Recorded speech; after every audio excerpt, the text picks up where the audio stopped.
বাগেরহাটের মোড়লগঞ্জ পৌর এলাকায় টানা মৌসুমি ভারী বর্ষণ ও নদীর জোয়ারের প্রভাবে জলাবদ্ধতার সৃষ্টি হয়েছে। এতে শহরের বহু গুরুত্বপূর্ণ এলাকা হাঁটু সমান পানিতে ডুবে যাওয়ায় চরম দুর্ভোগে পড়েছেন স্থানীয় বাসিন্দারা। ব্যাহত হচ্ছে স্বাভাবিক জনজীবন।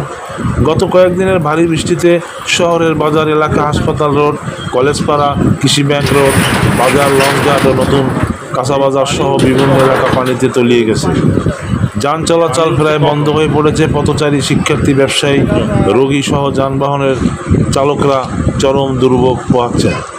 স্থানীয়দের অভিযোগ, পৌর শহরে দীর্ঘদিন ধরে টেকসই বেড়িবাঁধ নির্মাণ হয়নি, পাশাপাশি ড্রেনেজ ব্যবস্থাও নাজুক হয়ে পড়েছে।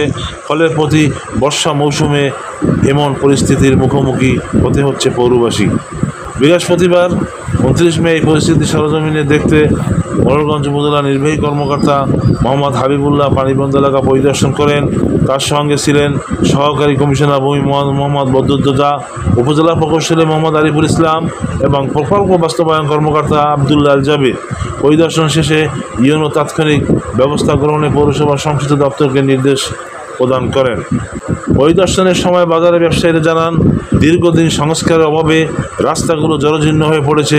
নদীর পানি প্রবেশ করে অনেক দোকানে পানি ঢুকে পণ্যদ্রব্য ক্ষতিগ্রস্ত হয়েছে। শিক্ষার্থীদের স্কুলে যাওয়া, যাতায়াত ও রোগীদের হাসপাতালে পৌঁছাতে চরম দুর্ভোগে পোহাতে হচ্ছে। পৌরসভা কর্তৃপক্ষ জানিয়েছে, ড্রেনেজ ব্যবস্থার উন্নয়ন প্রকল্প প্রস্তুতি চলছে। পাশাপাশি বাজার এলাকায় নদীর পানি প্রবেশের পথগুলো দ্রুত বন্ধ করার চেষ্টা চলছে।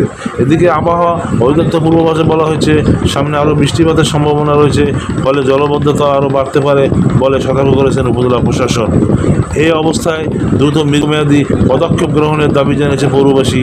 তাদের মতে টেকসই বেড়িবাঁধ নির্মাণ এবং আধুনিক ড্রেনেজ ব্যবস্থা চালু করলেই আমরা সকল এলাকাবাসী এই দুর্ভোগ থেকে মুক্তি পাবো ইনশাআল্লাহ। এইচএম শহীদুল ইসলাম, মোড়লগঞ্জ।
ওই মাছটা করতে দিয়া ওখান দিয়ে প্রচুর পানি ঢোকে। এই একটা দেড়ে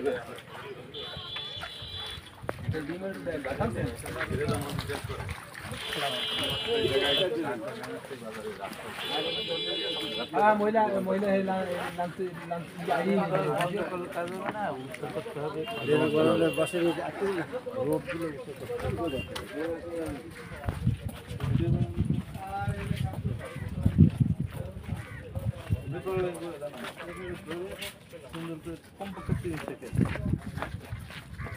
আবার এরকম বুঝতে পারছি।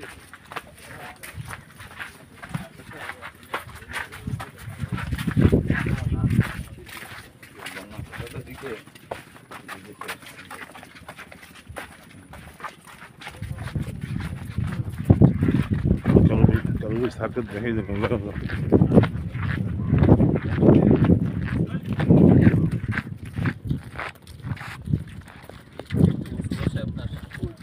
পয়েন্টটাকে বেশি